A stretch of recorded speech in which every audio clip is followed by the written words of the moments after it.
Olá, boa noite. Nós estamos de volta com mais uma edição da nossa série de lives Traduções, uma série de lives realizada pelo Observatório Jornalismos do curso de jornalismo da Universidade Federal de Ouro Preto. Hoje a gente tem o prazer, Lara Linhares e eu, Evandro Medeiros, de receber para uma conversa a professora, escritora, jornalista Fabiana Moraes, da Universidade Federal de Pernambuco, ela que já ganhou diversos prêmios com as suas reportagens, não é? Que já publicou 5 livros, entre eles O Nascimento de Joyce, talvez o mais conhecido deles, né? Uma obra que a gente usa com muita frequência, a qual a gente recorre com muita frequência para falar sobre o que ela tornou conhecido como jornalismo de subjetividade. Boa noite, Fabiana, boa noite, Lara, sejam bem-vindas, vamos começar a nossa conversa. Boa noite, obrigada pelo convite a todos vocês. Boa noite, Evandro, boa noite, Fabi, boa noite, Elvis e Gabriel, que estão na técnica dessa transmissão, porque são muitas gambiarras para fazer isso acontecer. Fabiana, obrigada por você ter aceito o nosso convite. Está sendo muito, muito importante para a gente essa conversa com você e acho que para todos que estão acompanhando também essa live. Eu sei que nesse momento, Fabiana, a gente tem que estar preocupado prioritariamente em manter uma certa sanidade, né? E saúde também, em todos os sentidos. E acho que isso acaba completando, acaba compondo o nosso dia a dia. Mas imagino que você também esteja direcionando o seu olhar no que diz respeito ao jornalismo, né, para algum canto. E a gente queria saber o que você tem observado em termos de jornalismo, né, o que está acontecendo em termos de jornalismo, que está estimulando algum olhar de pesquisadora, enfim. O que você tem observado nesse sentido, que está brotando em termos de jornalismo? Cara, eu acho que essa não é exatamente uma novidade, né, o que está brotando agora, mas que a pandemia e as condições de fazer jornalístico atual assim evidenciam. São as produções feitas dentro das favelas, dentro do que se convencionou chamar de comunidades, isso, e também eu tenho observado assim que aquele clichê da água mole na pedra dura, de certa maneira tem acontecido mesmo em veículos com mais estrutura, digamos assim, do que, por exemplo, os coletivos que atuam em comunidades, enfim. Então, eu acho que um exemplo hoje tem uma reportagem que eu acho que é super importante da agência pública, e aí falando não estou falando nem de uma grande imprensa no sentido de estrutura, mas uma grande imprensa por um fazer jornalístico que para mim é um dos melhores do país, assim, da agência. E hoje tem uma matéria na qual elas mostram que agora, no meio da pandemia, dezenas de áreas de fazenda foram permitidas em áreas indígenas. Não é fácil cobrir a Amazônia, assim, não é mesmo, né? É uma região que, para além de suas questões estruturais, do seu tamanho, enfim, e questões de acesso, é uma região muito visada, uma região muito mapeada por gangsters, né? Não tem outra palavra. E gangsters que estão relacionados hoje, que têm intimidade com o próprio Ministério do Meio Ambiente. Então, eu acho super importante, assim, que no meio sabe, de tudo isso, a gente tenha uma agência, um coletivo independente como a pública, trazendo um material como esse, né? E também eu acho que o Observatório das Favelas, enfim, os coletivos que estão presentes nesses locais, assim, eles de fato conseguem trazer, talvez não para um público que está acostumado a ler Folha de São Paulo, que está acostumado a correr Brasiliense, enfim, mas para outros públicos, sabe? Que talvez até mesmo a gente não tenha tanta intimidade, né? Eu acho que isso está acontecendo e acho que esse público está se fortalecendo, sabe? Assim, não dá para ficar esperando que isso, sabe, seja publicado de uma maneira glamurosa. Isso aqui não é dessa forma que é feito, sabe? É feito via WhatsApp, essas coberturas, essas narrativas, né? Então eu acho que isso não é novo, mas se evidencia nesse momento. Ok. Pois é, Fabiana, enquanto você fala, eu penso aqui que essa reflexão, assim como todo o seu trabalho, ele dialoga muito com o que a gente tem tentado fazer aqui no Observatório Jornalismo, né? Que a gente diz que está tentando imaginar outros jornalismos impossíveis, né? Impossíveis e possíveis, de algum modo, né? E aqui, especificamente, não só jornalismos, como mundos possíveis, impossíveis, pós-pandemia, né? Então, a gente tem feito isso assim, a partir de um ponto muito específico, né, neste momento, a partir do pensamento ameríndio, das ontologias ameríndias, acessando o conhecimento ancestral via antropologia, mas por outras vias também, usando esses análogos de conceitos, né? E você, até onde eu entendo, né, pelo que eu tenho lido e pelo que eu tenho acompanhado do seu trabalho, tenta fazer isso também, né? Só que a partir de outras duas chaves, né? A da chave do feminismo e da chave do decolonialismo ou descolonialismo. Tem uma diferença aí que é significativa, Sim. Né? Já sei que você usa o decolonialismo, né? Então, assim, eu queria te perguntar, basicamente, como é que dá para usar essas duas chaves, né? O decolonialismo e o feminismo para pensar outros jornalismos possíveis, né? E pedindo também para você, mesmo que brevemente, falar um pouquinho sobre feminismo, sobre decolonialismo, né? Que pode ser que a gente tenha alguém nos ouvindo que não esteja familiarizado com esses termos, né? Sim. Nossa, fazer uma síntese disso tudo é complicado. Vocês me cortem, por favor, se eu me alongar demais. Tá bom. Na verdade, quando eu escrevi O Nascimento de Joyce, e eu escrevi O Nascimento de Joyce ainda trabalhando na redação, enfim, ainda muito submersa, né, no cotidiano de jornal, o Nascimento de Joyce foi uma reflexão sobre a prática jornalística, fazer jornalístico, que eu ali estava no meu, sei lá, 15º ano trabalhando em redação. E quando eu comecei a escrever sobre jornalismo e subjetividade, que foi justamente nesse momento, nesse livro, né, que veio a partir da reflexão sobre essa relação que eu tinha estabelecido com Joyce, que todo em torno dela, eu não tinha nenhuma leitura sobre decolonialidade, não tinha nenhuma leitura sobre feminismo. Então, para mim, o que pesava era pensar por que é que tantos elementos que estavam presentes na reportagem e no extra-reportagem, por assim dizer, por que é que tantos elementos que eram tão ricos, por que é que eu, para ser uma jornalista melhor, digamos assim, eu precisava negá-los e não trazê-los para a minha prática, para a minha análise, enfim. E essa negação desses elementos era muito dolorida, assim, porque eu dizia, era como, sabe, ter uma árvore super frondosa, cheia de mangas rosas, sabe, e cortar para ela para ela caber dentro de uma coisa específica. Eu não queria, eu fiquei pensando muito sobre isso, né? E aí escrevi o 3º capítulo do livro, que é esse, Por um Jornalismo de Subjetividade. Quando eu começo mais a abordar essa questão do aspecto da emoção, né, como um ganho para a prática jornalística.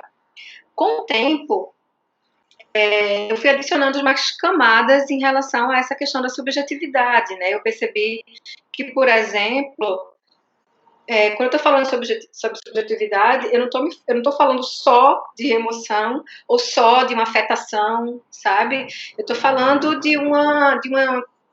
do que eu tenho chamado de uma ferramenta política mesmo, sabe? E teórico-prática, que está em construção, obviamente, não é nada que está dado, assim.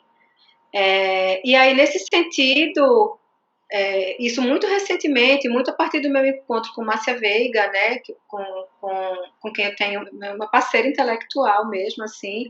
Márcia trouxe a questão do feminismo, né, eu não tinha leitura sobre a questão da objetividade situada, que hoje para mim é muito cara, que está presente no feminismo. Então, quem é que traz essa objetividade forte, objetividade situada? São os estudos feministas que vão questionar esse ser universal, não corporificado, que é esse olho divino, digamos assim, que está presente no fazer científico, né? Que vocês também devem estudar muito bem a partir das perspectivas que vocês adotam, né?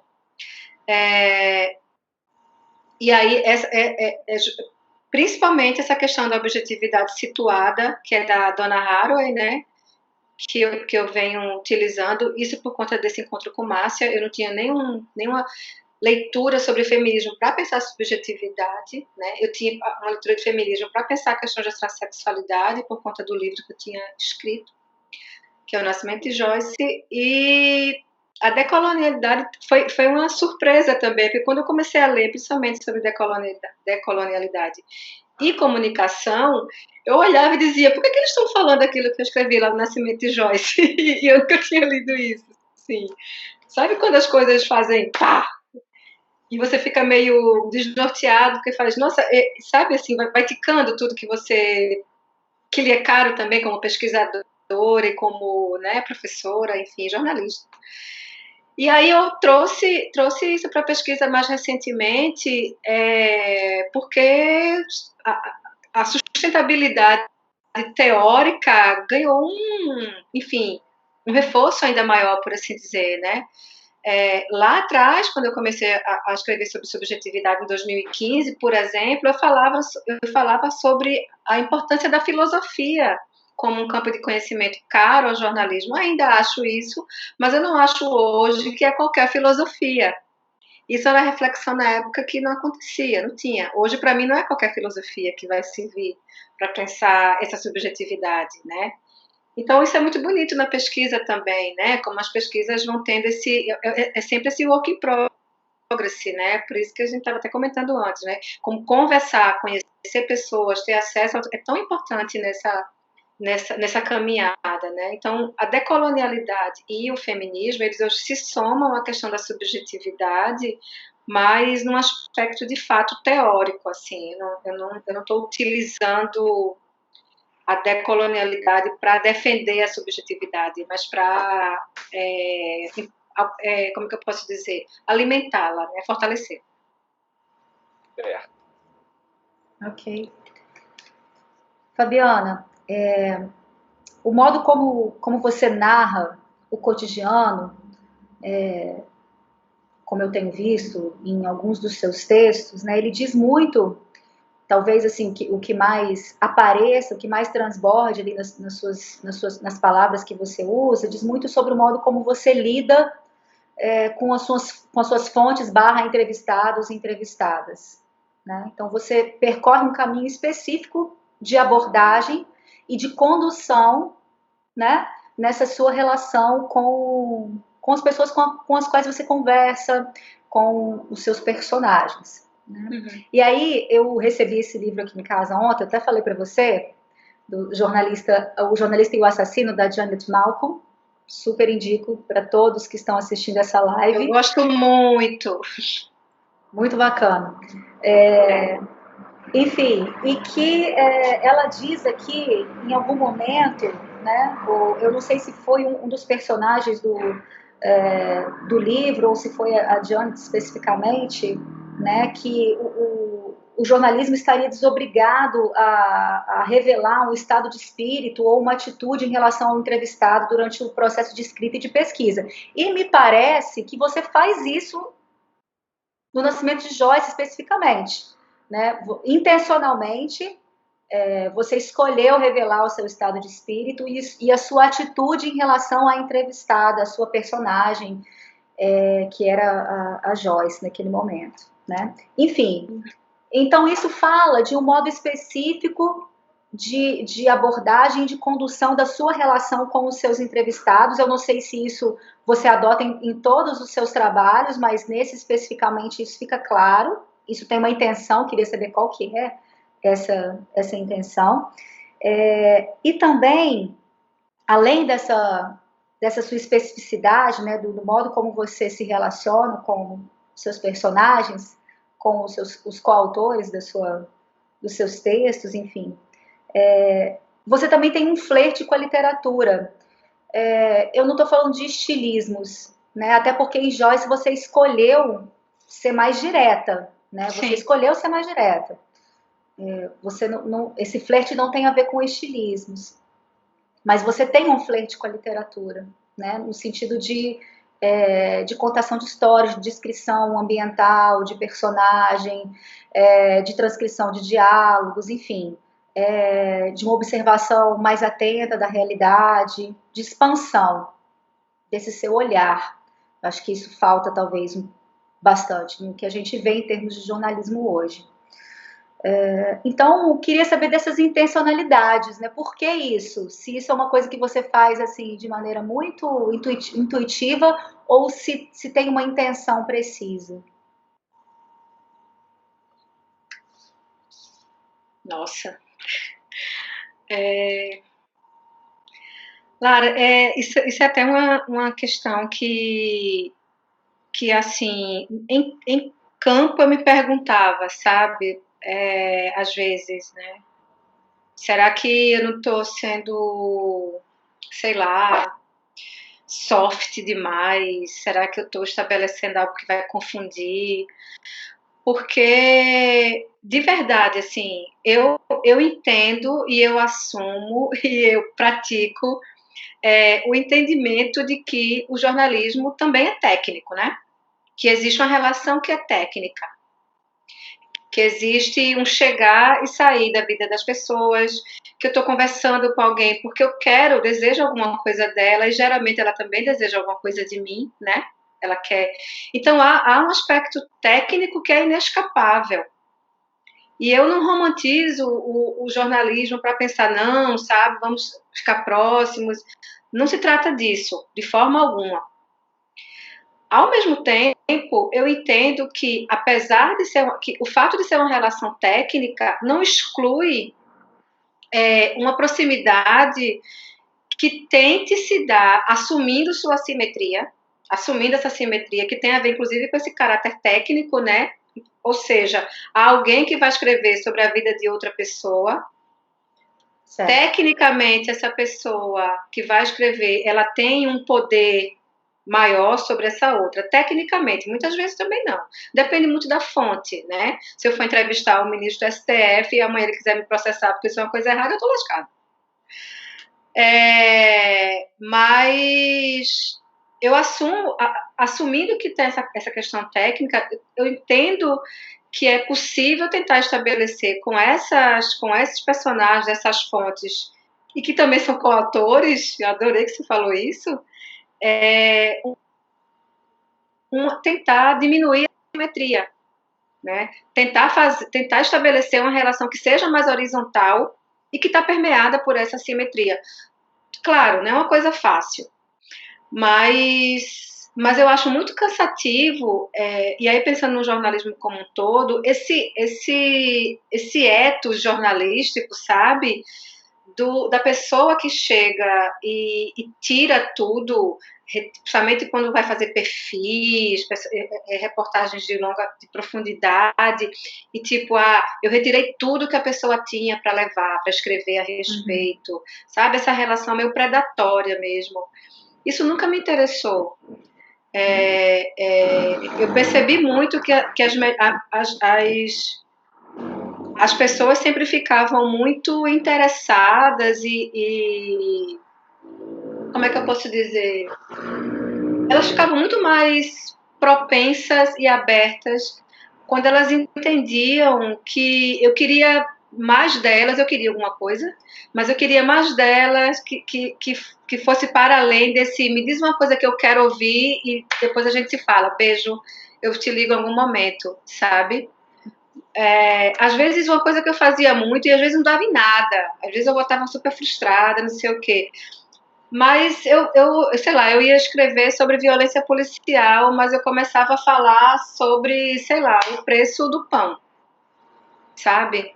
O ônibus lotado. Essas questões que ambientam a vida das pessoas, elas são muito ricas, né? Elas são muito ricas. E é muito bom quando você percebe que o interesse em você, ele se dá para além também de uma camada primeira. Claro que ela é importante, você geralmente é atraído para as pessoas como jornalista por causa dessa camada primeira, né? Mas, né, tem tanta coisa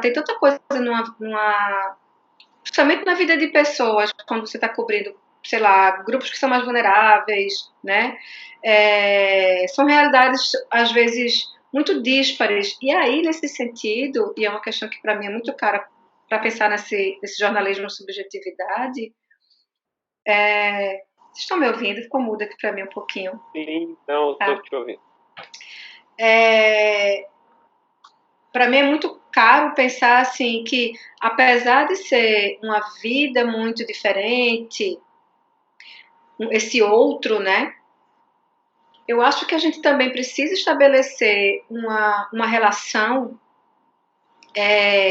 que tente se dar, que esse encontro se dê pelas semelhanças e não pelas diferenças. Né? Esse encontro pelas diferenças, ele exotifica, né? Porque você olha como vive essa pessoa, olha como olha como esses grupos são exóticos ou diferentes. Observem como eles vivem, e isso me coloca num lugar de normalidade, geralmente, né? E Perfeito. Isso é uma prática muito comum no jornalismo, né? Eu normal escrevendo sobre o outro diferente. Então, eu acho que essas buscas, elas precisam se dar também pela semelhança, e isso não é algo que é incompatível ao jornalismo, não é. E você acha que por isso que talvez a Janet Malcolm aqui no Jornalista e o Assassino tenha dito que o jornalismo que o que a gente faz é moralmente indefensável? Ela fala isso logo no início, né? Ela abre o livro dizendo isso, né? Ela abre o livro falando isso já. Acho legal. Ela diz assim: qualquer jornalista que não seja demasiado obtuso ou cheio de si para perceber o que está acontecendo, sabe que o que ele faz é moralmente indefensável, né? Que ele coloca os entrevistados à prova de caráter, né? Parece que quando os nossos entrevistados ou as nossas fontes recebem o produto das nossas investigações, ela chama de espetáculo mortificante de ser reprovado em uma prova de caráter pela qual ele não sabia estar passando. No final das contas, é essa a impressão que passa, de que é uma prova de caráter. Sim. Nunca ninguém fica satisfeito no fim das contas. E de fato, essa transparência e a revelação da sua atitude, enfim, do seu estado de espírito, ele pode auxiliar para transformar o que a gente faz em algo menos moralmente indefensável. Talvez. Sim. Eu até uso um trecho do livro no Nascimento de Joyce, desse livro da Janet Malcolm, e eu gosto muito de ai meu Deus, agora eu não me lembro quem é o professor da Universidade Federal de Santa Catarina, que me foge o nome dele agora. Tem livros sobre ética, me ajudem, socorro. O Caram, não é? Francisco Caram, isso, exatamente.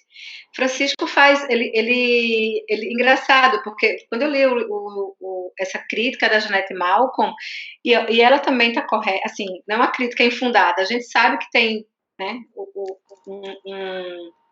um grande elemento de verdade nisso, né? Mas não existe uma prática jornalística, Pessoal, essa é a questão. A gente estava falando o seguinte, que essa autora desse livro, Jornalista e o Assassino, que Fabiana estava dizendo que gosta muito também, ela começa o livro falando que o que a gente faz é moralmente indefensável. Então ela já chega assim, chutando o balde, enfim.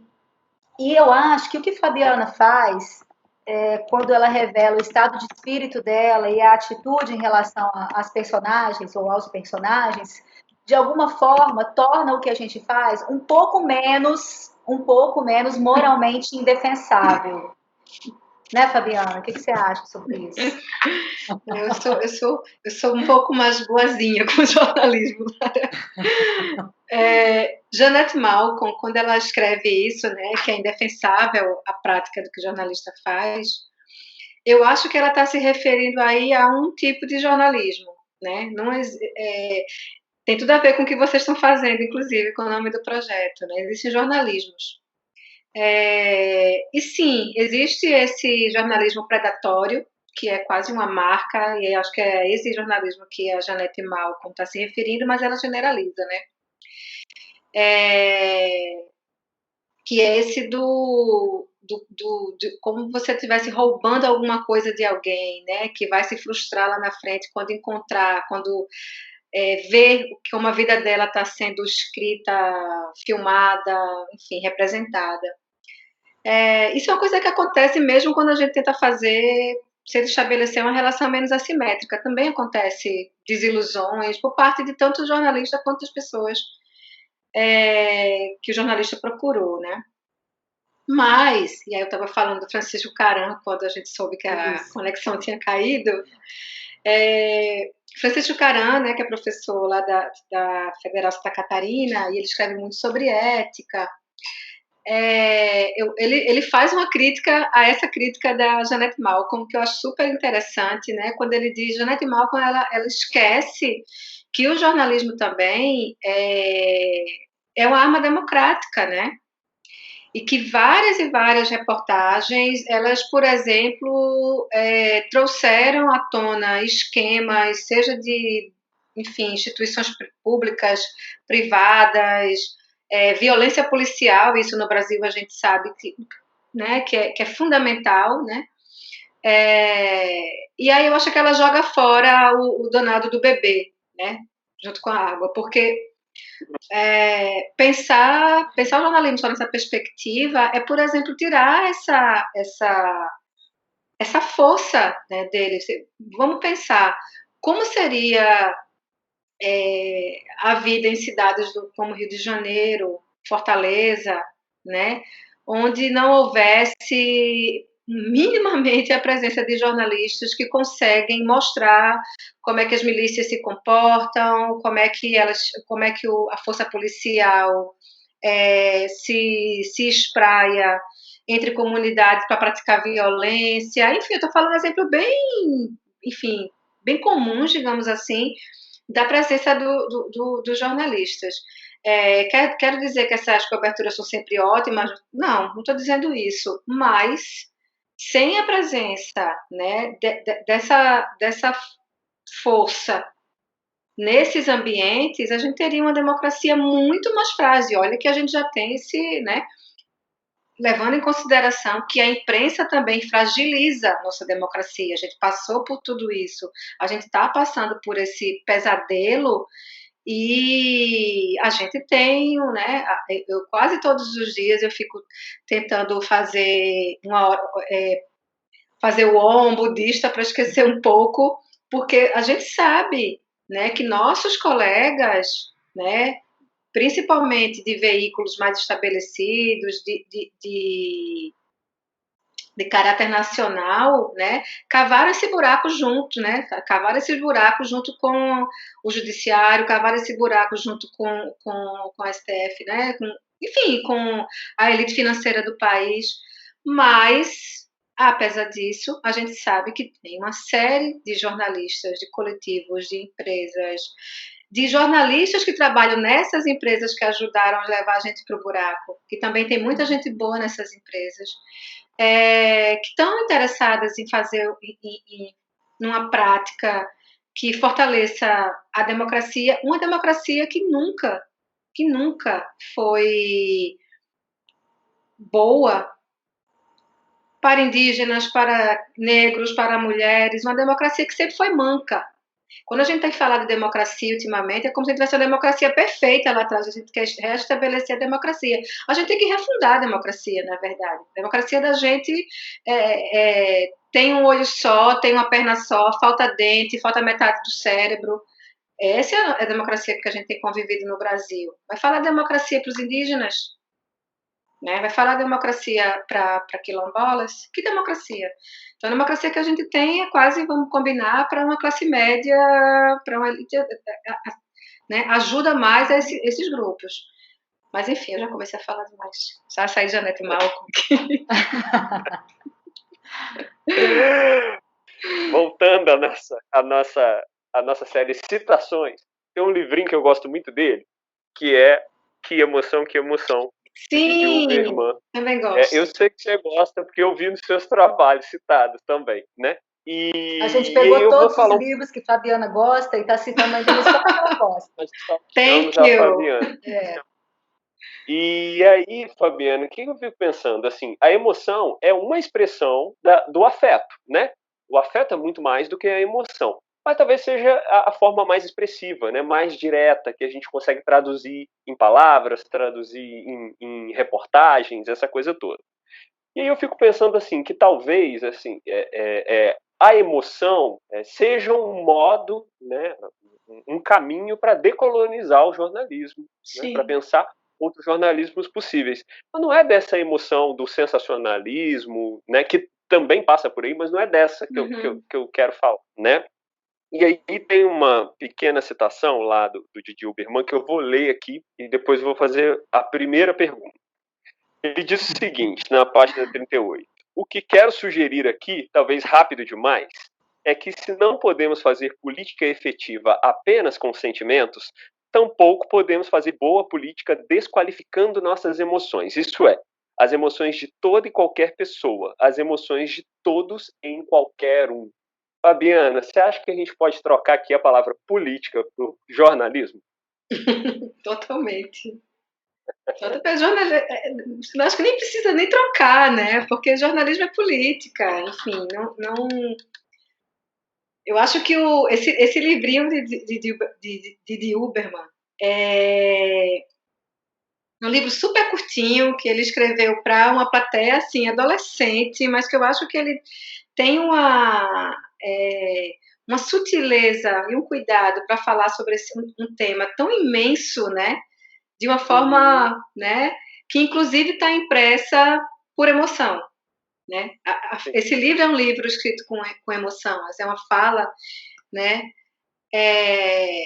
O que ele vai falar, o que ele traz aí, que eu acho que é um ponto essencial, né, Evandro, assim, é essa separação tão comum que a gente fala tanto, que a gente vai e volta e termina muito nela, né? Mas essa separação entre a emoção e razão, né? Essa separação que vai fundamentar tanto a prática jornalística, né? Que fundamenta nosso estar no mundo, na verdade, que estabelece muito hierarquia, né? Hierarquia de gênero, hierarquia, enfim. E é muito impressionante como o jornalismo se agarra nisso com muita força, né, para se fazer valer como área de conhecimento. E aí, como a Márcia bem percebe, Márcia Veiga, se masculiniza de uma maneira total. Mesmo jornalistas mulheres precisam aderir a marcadores masculinos para se fazer mais respeitada dentro do ambiente jornalístico, né? Então, assim, a emoção é algo muito associado ao feminino, né? E a razão ao masculino, inclusive. Então, vamos deixar essa contaminação da emoção de fora, porque isso não é legal. E o Didi Uberman, nesse livro, aí ele fala, né? A emoção é coisa para os loucos, as mulheres, as crianças, né? ele faz essa, né, deixa esse pessoal aí, eu acho que ele está citando Darwin, até na hora, ele está falando sobre Darwin. E aí, esses aí têm traços de emoção demais, não conseguem se conter, Então, uma ideia de contenção e de um indivíduo mais bem acabado, mais civilizado, né? Que é esse indivíduo super, né? Que nessa escala hierárquica está acima, vai ser esse indivíduo também, e é no masculino que eu estou falando mesmo, vai ser esse indivíduo que vai organizar todo o imaginário a respeito também do grande jornalista e do jornalismo que deve se fazer. Então, aí você percebe, né, por exemplo, na divisão de editorias, você tem as editorias de política e economia, que são sempre as editorias mais respeitadas, os, né, da redação, né? E essas editorias de bobagem, cultura, essas bobagens da vida, aí tudo bem, né? As mulheres podem fazer matéria de boa, pode falar besteira, sabe? Existe uma expectativa, né? As pessoas esperam alguma coisa de um jornalista, uma posição a partir de toda essa mítica, né, do que é ser jornalismo, essa mítica da objetividade, que está fundamentado desde lá de trás, né? Os teóricos do jornalismo já mostram isso para a gente desde sempre. Essa ideia da objetividade, né, de deixar a emoção de fora. E aí, Fabiana, agora, trazendo para esse momento que a gente está vivendo do jornalismo, o que a gente tem percebido na cobertura da pandemia? Isso não acontece só no Brasil, não. A gente tem percebido, por um lado, jornalistas deixando transparecer as emoções, né? Os olhos lacrimejando, né? Editoriais emocionados, muito na televisão. A gente tem visto muitos jornalistas emocionados na TV, onde a gente às vezes a pessoa não consegue conter a voz, mas a expressão dela está emocionada. Né? A gente tem visto ao mesmo tempo jornalistas perdendo a paciência, como diz a Lara, surtando na impaciência, né, com quem não está fazendo a quarentena, com quem não está se protegendo, né, com os chloroquiners, né, para usar uma expressão que está na moda. Como é que você está vendo isso agora? Porque essa é uma expressão de emoção, né? E a gente vive um momento em que os jornalistas talvez estejam se expressando, justamente porque não estão conseguindo segurar, né? De um modo que não é comum, ou pelo menos com uma intensidade e com uma regularidade que não é comum a gente ver. Sim. Porque, de fato, é todo um ambiente inédito, né? Assim, então, e uma situação que perpassa diretamente a prática jornalística, que é muito a prática da rua, né? De estar na rua, de contato, de falar, é muito corpo a corpo, né? Então, é meio né, um ponta-cabeça na própria prática. E isso tem um efeito muito grande, né? Um efeito muito grande que está atrelado também a uma cobertura muito mais intensa, né? Tem muita gente, né? Isso eu acho que não está se passando só com jornalistas, mas eu acho que com nós, professores, isso também é uma realidade. A gente está trabalhando, parece que mais, né, dentro de casa, na frente do computador, com o telefone, assim, as demandas são muito maiores, assim. Sexta-feira passada eu comecei a trabalhar às 7 da manhã, às 7 da noite eu estava fechando o computador, eu fiquei direto, assim, né, escrever tal coisa, mandar não sei o quê, assim, em loop, né. E eu acho que tudo isso vai transbordando, né, tudo isso transborda, né, eu acho que está todo mundo muito atravessado. Agora, eu realmente espero, e eu não quero ser aqui uma bruxa malvada, mas eu realmente espero que o que essa pandemia está evidenciando, que não são coisas novas também, eu espero que isso, que essa emoção, por exemplo, ela aconteça,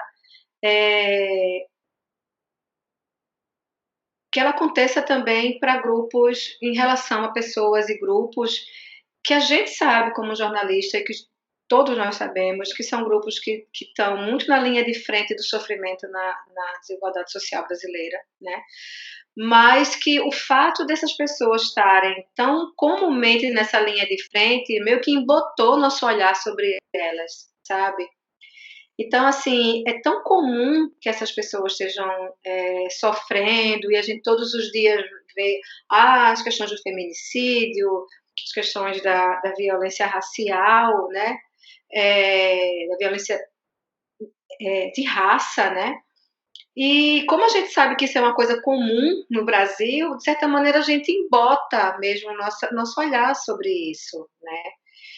É claro que uma coisa que eu vejo sempre, ela vai meio que perdendo o caráter de ineditismo, enfim, mas a gente não pode encarar essas coisas como se elas fosse a culpa delas não serem inéditas, por isso elas não merecem nossa emoção, nosso engajamento a respeito delas. Então, a gente precisa desembotar, né, sair dessa letargia imagética, né, que aí a Covid está atravessando muita gente, está deixando a gente muito triste, emocionado, enfim, desesperado em alguns momentos, né? Esse número de mortes, assim. Mas a gente não pode esquecer, né, que a gente vem passando por um aprofundamento da desigualdade social no Brasil. Enorme, imenso, né? Imenso. E, sabe, quando tudo isso passar, essa desigualdade, esse abismo não vai ter passado, vai estar aqui. E a gente precisa ligar esse botão da emoção também em relação a essas questões, sabe? A Nicole Tassar perguntou aqui, Fabiano, você acredita que existe um limite entre o eu jornalista e o eu subjetivo dentro desse tipo de abordagem? Acho que eu estava falando da sua abordagem, né, do modo como você escolheu lidar com as coisas que você cobre. Ou a mistura desses personagens pode ser interessante para o texto? Sim. Vou repetir. Preciso repetir, Fabiano, ou não? Não, eu acho que ela fala de um eu jornalista, que seria esse eu técnico, digamos assim, e um subjetivo. Isso. Acho que isso, né? Perfeito. Eu acho que a prática jornalística mais integral, ela vai se dar justamente com a coexistência desses eus, né? Eles precisam coexistir. É um pouco aquilo que eu tinha falado sobre assumir que é uma relação assimétrica, assumir que é uma relação que é permeada também pela técnica, mas que isso não solape, né, a sua compreensão mais ampla, né, do encontro, do que o encontro vai trazer. Quem fala disso muito melhor do que eu, 1000 vezes melhor do que eu, é a Crenilda Medina, né? Eu acho que essa questão da subjetividade mesmo assim, eu acho que a Cremilda vai uma das pessoas que inaugura essa discussão no campo do jornalismo, no campo da comunicação no Brasil, né? Então eu acho que o que ela, quando ela fala, né, sobre, vou usar uma palavra bem gasta que o pessoal de Lusiana adora falar, que é a potência. Mas eu acho que quando ela está falando sobre essa potência desse encontro, é justamente de não cortar aquela árvore que eu falei ali, né? De deixar essa árvore dar fruto, né? Porque isso não pode ser encarado como uma coisa não técnica, o que vai solapar, escurecer a técnica. Então, assim, eu acho que a coexistência desses eus, Nicole, eu acho que ela vai garantir pelo menos um caminho mais interessante para uma representação que vai ser feita, né? Nicole Tassar, da UFOP, o pessoal da UFOP aqui presente em peso também, Juliana Carvalho, ela diz assim, estou atrasada na live, mas queria saber da Fabi, abre parênteses, a intimidade, gente, sobre a possível frustração sobre a possível frustração das fontes / entrevistado frente ao nosso trabalho. Digo, essa tensão em apresentar o produto para as fontes depois das entrevistas. Afinal, não deve ser fácil para o entrevistado ler algo que foi feito com base na sua própria vida. Eu fico sempre com medo de frustrar essas pessoas e começo a questionar a validade do meu trabalho. Tem a ver com o que a gente estava conversando, né, sobre o resultado ser um martírio, a respeito do caráter ético, né, do personagem. É sempre o resultado de uma prova, enfim. E parece que os personagens sempre ficam reprovados, né? Eles se sentem sempre reprovados no final das contas. Bom, com você, Fabi. Eu vivia falando assim, nossa, eu nunca vou dar uma entrevista longa para um jornalista, eu morro de medo deles. É, eu acho que isso é uma coisa engraçada, porque eu ontem terminei de ministrar um curso, né, jornalismo contemporâneo, e foi bem legal, bastante gente, assim, e é engraçado porque em vários momentos eu percebi, tinha muita gente já formada também, e eu percebi uma certa, isso para mim é novo, uma certa tensão no ser jornalista e como abordar as pessoas. Isso, assim, eu acho que isso é mais saudável do que o contrário, né? Que a gente se preocupe mais como é que a gente está abordando e falando sobre o mundo. Então, né? Não é qualquer coisa falar sobre alguém e pronto. Eu vou ali, converso, depois publico e se dane lá para lá a pessoa. Então, mas acho que é um fenômeno novo, assim, que tem acontecido. Eu acho que a gente não pode, assim, vestir a capa de super-herói, né? Então, você pode frustrar, sim, suas fontes. Você pode se frustrar também com suas fontes. Assim, não tem uma fórmula pronta para esses encontros. Não existe uma fórmula pronta para esses encontros. E acho que já assumi isso de saída, né? Eu acredito que essas frustrações elas vão ser menores, possivelmente menores, quando há uma transparência maior, né, uma clareza maior entre o que está sendo feito, o que está sendo produzido. Por isso que eu ressalto tanto que o caráter técnico não pode ser deixado de lado. A pessoa com a qual você está entrando em contato, principalmente quando são reportagens de longa duração, que você passa muito tempo com a mesma pessoa, com o mesmo grupo, essas pessoas precisam saber que você é jornalista e que você está escrevendo a respeito delas. Por que eu enfatizo isso? Porque quando você se torna, o jornalista sai totalmente de cena e entra essa pessoa próxima, aí as expectativas são outras. Isso não é fácil de fazer. Isso não é fácil de fazer. Principalmente para pessoas que estão em situação de maior vulnerabilidade, porque as pessoas olham para você e veem você como uma possibilidade de respiro, uma possibilidade de sair daquela, né, de uma situação de constrangimento. Então é óbvio que as pessoas vão olhar para você e falar assim, me ajuda, eu estou precisando disso, ou te manda. Né? Eu me lembro que no dia que Joyce chegou aqui em Recife para fazer a cirurgia, Joyce começou a me mandar mensagem de 6h30 da manhã. E assim, era tipo uma mensagem a cada meia hora.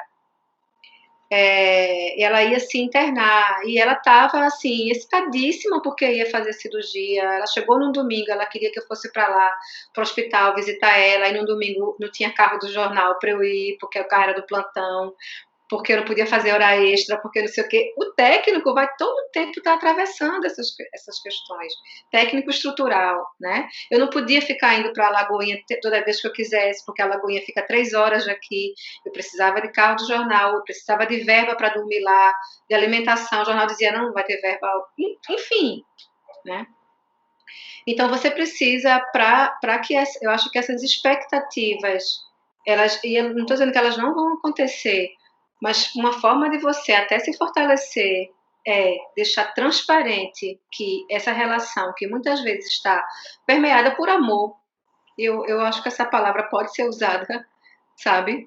Uma relação pode chegar com amor também. Ela vai ser mais, talvez menos, qual foi a palavra que ela usou, que a pessoa perguntou, que eu me esqueci já, que eu acabei derivando aqui na minha resposta. Juliana. Juliana, né? Vai ser menos frustrante quando pelo menos você sabe que, sabe, assim, tentou tornar esse encontro menos assimétrico, mas essa jornalista estava ali, presente. Porque, enfim, é isso que você está fazendo ali também. A gente tem o Emerson, né? Fazendo uma pergunta muito interessante, um assunto que eu já queria trazer para cá, Fabiana. Eu acho que vai ser interessante a gente trazer esse assunto para a conversa. Ele fala sobre o assassinato do adolescente João Pedro, no Rio, né? Que foi a notícia do dia hoje. E ele pergunta como o jornalismo pode cobrir pautas como essa, de modo a colaborar para a construção de uma outra democracia, como você disse, né? E aí eu completo. A gente está falando de mundos pós-pandemia, né? Assassinato de adolescentes negros, não só no Rio como no Brasil, pela polícia, não é novidade, não faz parte da pandemia, mas sem dúvida a pandemia cria uma situação de instabilidade, uma situação de exceção que piora muito essa situação, né? Como o jornalismo pode contribuir para a construção desses outros mundos possíveis depois disso? Né? Evandro e Emerson, eu acho que eu sempre tenho um pouco de receio de responder perguntas assim tão fortes, né, tão importantes, de uma maneira que, sabe, seja ou, sei lá, moralista, ou seja, sei lá, poliana demais. Mas eu acredito que uma forma de construir uma democracia de fato, que a gente se aproxime mais dessa democracia que nunca aconteceu e que o jornalismo pode fazer, eu acho que o jornalismo precisa devolver a dignidade das pessoas. O jornalismo roubou a dignidade de muita gente muito tempo, né? O jornalismo roubou a dignidade de pessoas negras na fundação do jornalismo brasileiro. A dignidade de pessoas negras não estava posta. Porque, enfim, a gente, no momento, né, falar de um jornalismo comercial que vai se estabelecendo no Brasil ali no período um pouco antes e depois do desenvolvimento da abolição, quando a gente vai tendo as empresas jornalísticas se fortalecendo, né? E aí no momento de cientificismo super forte também, essa população que hoje está sendo mostrada, né, assassinada, como João, ela estava presente já nos jornais, né? E ela estava presente também, como hoje, em lugares, enfim, em lugares de baixíssimo prestígio, né? Ou violentas, ou loucas, ou bêbadas. Era assim que essa população era narrada, né? Então, primeiro elas não eram ninguém porque eram escravas e depois elas não eram ninguém porque eram negras. Estou falando de um momento lá atrás e jornais como o Correio Paulistano, enfim, que eu acho que é uma coisa que a gente precisa estudar melhor, sabe? Quem fundou o jornalismo? Quem são as pessoas e os grupos que fundaram os jornais brasileiros nesse momento? Era muita gente era escravocrata, muita gente que tinha barões de café, que estava investindo dinheiro em outros negócios, né? Articulistas que vinham... Enfim, a gente tinha essa camada dessa elite paulistana, carioca, enfim, recifense também, que donos de engenho, enfim. Foram essas pessoas que começaram a articular também o jornalismo no Brasil. E eu acho que isso é uma questão que perpassa até hoje o nosso fazer jornalístico, né? A forma como essas pessoas são mostradas. Então, eu acho que uma primeira questão era devolver a dignidade das pessoas, dignidade de negros, de mulheres, de bichas, de quilombolas, sabe? Que sempre foram mostrados como esse outro exótico, né? Então, até hoje isso acontece. Eu de vez em quando fico enchendo o saco do povo no Twitter. Eu tenho até que me controlar mais, porque me incomoda muito que, por exemplo, né, quando você tem toda semana, eu vou pegar um exemplo aqui, que é algo que me chama a atenção, você tem toda semana bancadas do Roda Viva apenas com jornalistas brancos, e basicamente da região sudeste do país, representando ali uma heterogeneidade de pensamentos jornalísticos. E aí, quando você tá no mês da consciência negra, novembro, ou quiçá maio, dia 13, aí você tem uma bancada toda negra. Eu acho isso uma sacanagem, para usar um, sabe? Eu acho isso uma sacanagem, porque dá ao jornalista negro barra pessoas negras de maneira geral um tema específico que elas podem discutir. Pessoas negras não podem falar sobre células-troncos, sobre economia, sobre naves espaciais, sabe? Elas podem falar sobre tudo, mas isso é uma orientação específica que continua sendo dada a partir de um critério de universalidade de fala, que é das pessoas brancas, de poder falar sobre tudo. E aí vamos fazer então uma bancada no mês de novembro, que é da consciência negra, para as pessoas negras poderem falar. E aí, sabe, eu acho que isso é só para exemplificar um pouco desse roubo de dignidade em relação à raça, né? E eu estou colocando os jornalistas como exemplo.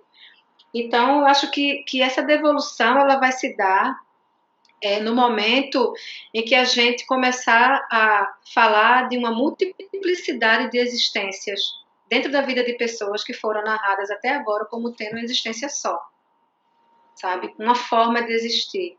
E eu acho que isso é uma construção isso é uma pedagogia jornalística que precisa ser superada.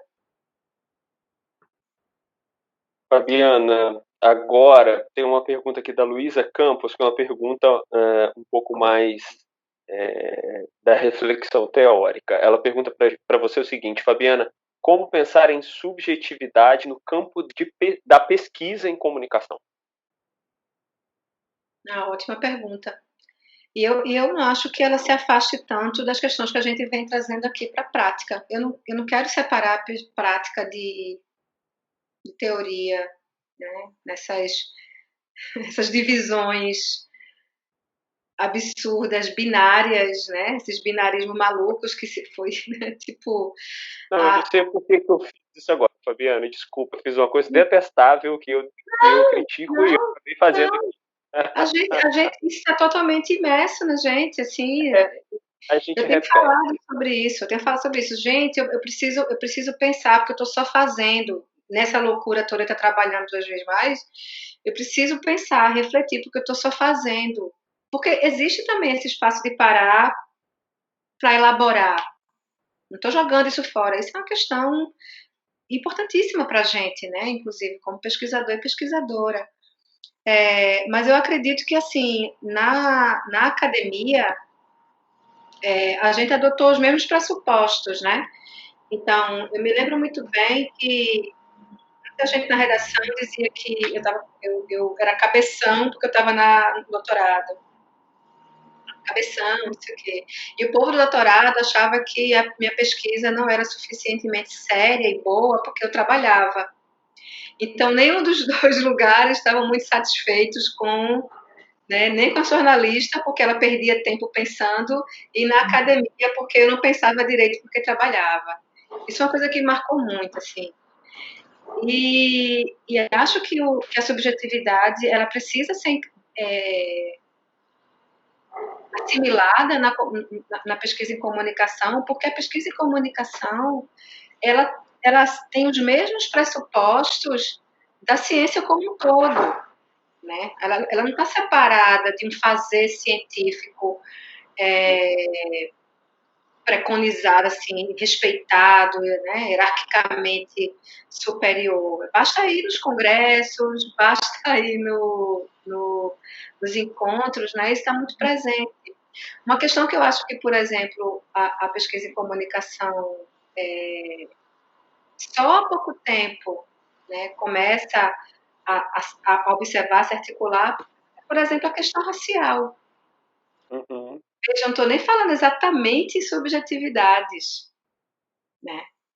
Mas dentro do campo da comunicação, assim, a comunicação, ela tem suas grandes temáticas, as temáticas importantes, e questões, por exemplo, como o gênero, que aparecem, não sei o quê, mas elas são meio lúdicas, digamos assim. Elas são meio engraçadas. Então, é, o que eu vou falar aqui, inclusive, Lara sabe muito bem o que aconteceu.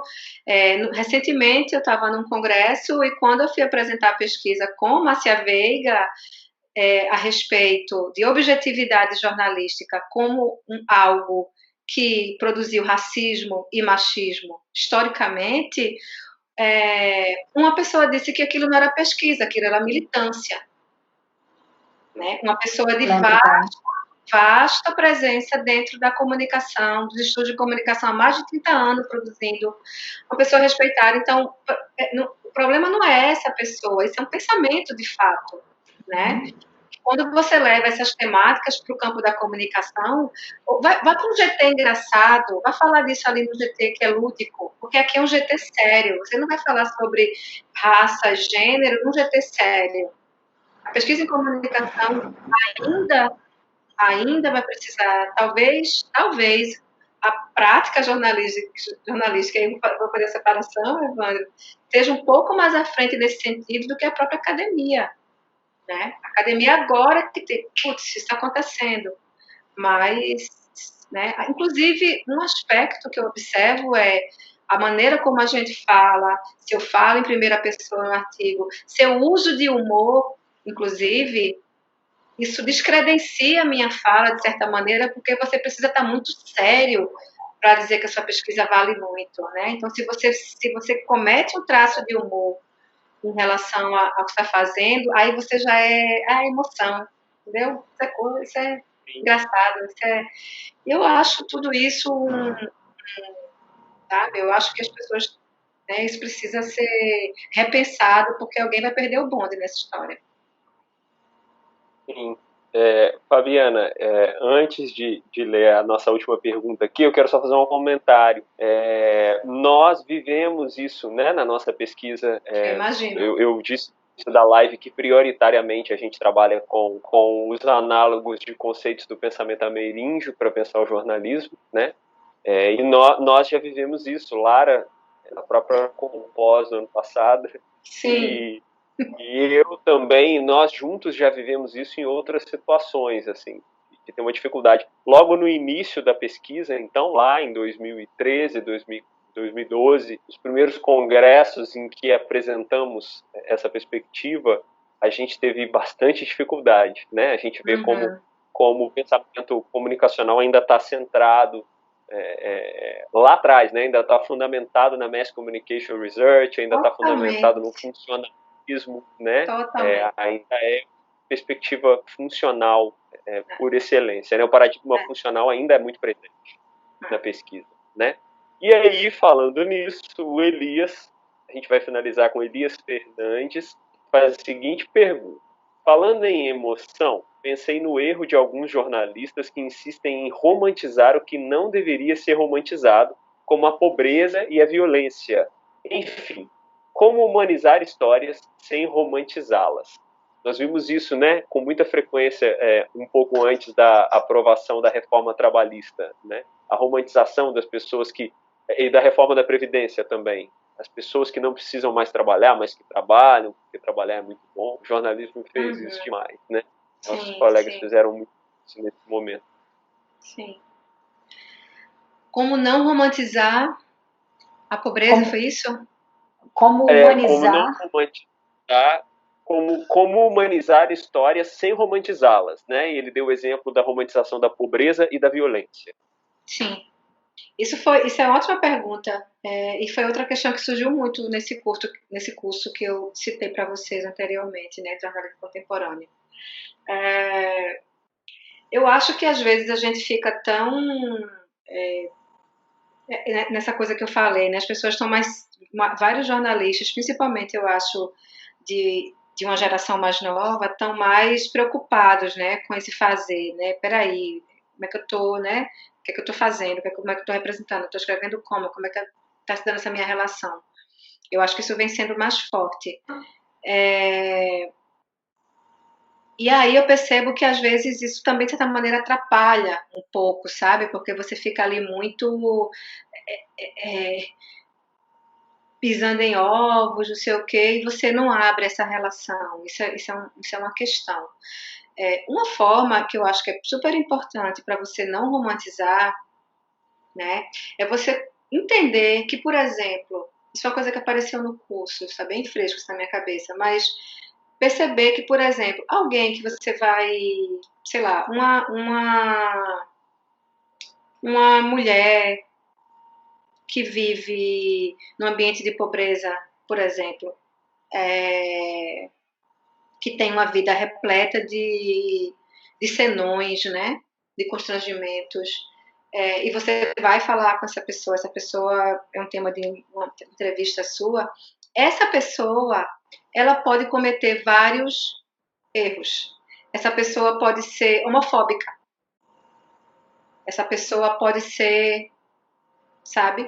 O que eu percebo às vezes é que as pessoas, quando vão fazer matérias, reportagens com pessoas que estão em grupos vulneráveis, elas, de certa maneira, elas colocam já uma espécie de filtro romantizador, um filtro romantizador, no qual essa pessoa já está meio que, sabe? Ela é alguém, ela é uma vítima, né? Então, ela é uma pessoa sem capacidade de agir. Isso já é um problema, né? Porque você desmobiliza simbolicamente essa pessoa. E ela não comete erros nenhum, ela não tem camadas, ela é uma pessoa sofredora que está ali. Eu acho isso um problema bem sério, né? Quando você vai moldando os personagens, as pessoas, de acordo com esses arquétipos do bem e do mal, o sofredor, a vítima. Tudo isso é muito complicado, né? E às vezes eu percebo que as pessoas, nesse intuito de humanizar a matéria, que é um termo que eu tenho certa dificuldade, embora ele seja muito comum, cometem isso. Então, isso também é um exemplo para mim muito caro, porque, por exemplo, quando eu fui falar, quando eu escrevi sobre Joyce, eu não queria fazer de Joyce uma vítima, sabe? Eu não queria que parecesse. Joyce é uma pessoa extremamente capaz, né? Que disse, eu vou fazer tal coisa, e fez essa coisa, né? Ao mesmo tempo, ela não é uma heroína, porque ela não merecia ter sofrido tudo aquilo, ter passado por tudo aquilo para conseguir o que ela conseguiu.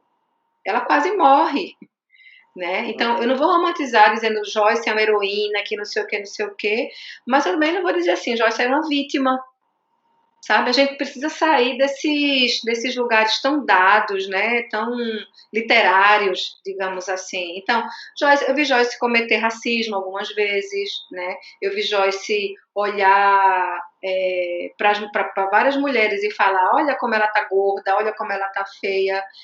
Joyce é uma pessoa comum, Joyce é uma pessoa que tem erros e acertos.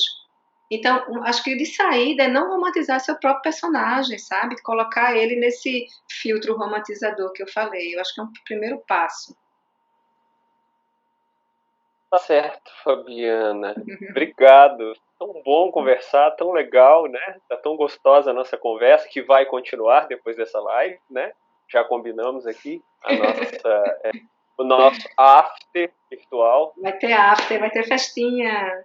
Então, vamos ter um after. Eu vou fazer os agradecimentos que eu preciso fazer aqui, e aí eu passo para a Lara, para ela finalizar com você, tá? Eu quero, em primeiro lugar, agradecer muito a sua presença aqui, Fabiana.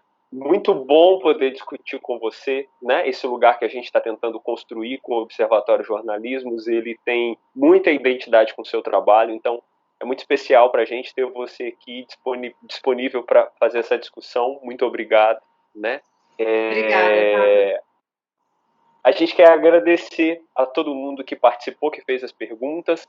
Eventualmente alguém pode não ter tido uma pergunta respondida. Eventualmente alguém vai ver também a versão que a gente vai fazer dessa live depois e pode querer ter uma resposta sobre alguma coisa, então eu sugiro que você deixe um contato, um modo, né, de fazer esse contato com as pessoas. E aí, eu coloquei meu e-mail lá no chat. Você Desculpa. colocou seu e-mail no chat. Ótimo. Vou colocar aqui. Maravilha. E aí eu quero, então, agradecer, né, para finalizar, aos encadeamentos que tornam possíveis essas conversas que a gente faz aqui, né?